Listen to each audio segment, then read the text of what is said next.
இந்த அனுதின தியானத்திற்கான வசனம் 1 தெசலோனிக்கர் 5ஆம் அதிகாரம் 5ஆம் வசனம் இப்படியாக சொல்லுகிறது. இதற்கு தலைப்பாக நான் வைக்கிறது, we are the sons of the day. நாம் ஒளியின் பிள்ளைகளாய் இருக்கிறோம். 5ஆம் வசனம் சொல்லுகிறது, நீங்கள் எல்லோரும் வெளிச்சத்தின் பிள்ளைகளாகவும் பகலின் பிள்ளைகளாகவும் இருக்கிறீர்கள். நாம் இயேசுவுக்கும் இருளுக்கும் உள்ளவர்கள் அல்லவே. இங்கே நான் பார்க்கிற காரியம், உலகத்தில் ஆண்டவர் படைத்த போது அங்கே இருளை வெளிச்சமாக மாற்றும்படியாக, அந்த இருளிலும் கூட வெளிச்சம் வரத்தக்கதாக சூரியனை படைத்த தேவன் சூரியனிலிருந்து சந்திரன் அந்த வெளிச்சத்தை பெற்று இரவிலும் கூட வெளிச்சம் கொடுக்கத்தக்கதாக, 2 நேரமும் வெளிச்சம் காணப்படத்தக்கதாக அவர் சூரியனையும் சந்திரனையும் படைத்தார். அதோடு கூட நட்சத்திரங்களையும் படைத்தார். இதை நாம் பார்க்கும்போது ஆண்டவர் இருளில் இருக்க மனிதனுடைய அந்த மனித வர்க்கத்தை விரும்பவில்லை.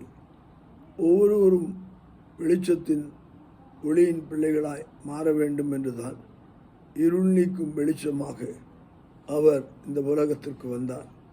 இந்த உலகத்துக்கு வந்ததின் நோக்கமே, இருள் சூழ்ந்த லோகத்திலே ஆண்டவர் நம்மை வெளிச்சமாக மாற்ற, அவரை ஏற்றுக்கொள்கிறவர்கள் எத்தனை பேர்களோ அத்தனை பேர்களும் அவரை போல வெளிச்சமாக்கும்படியான பிள்ளைகளாக, sons of light, sons of day, வெளிச்சத்தின் பிள்ளைகளாகவும் அங்கே இருள் நீக்கும் வெளிச்சமாகவும் அவர் மாறத்தக்கதாக அவர் தெரிந்து கொண்டார்.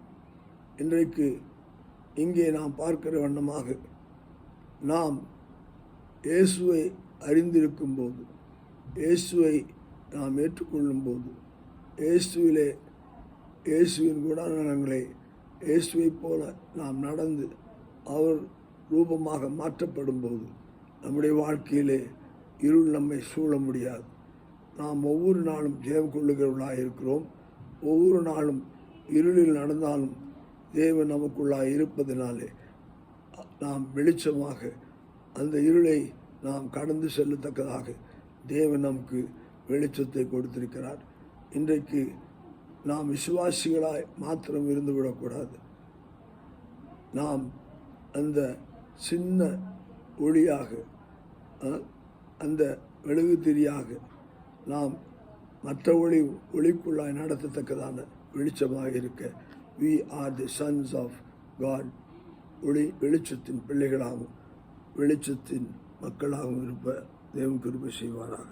ஆமேன், ஆமேன்.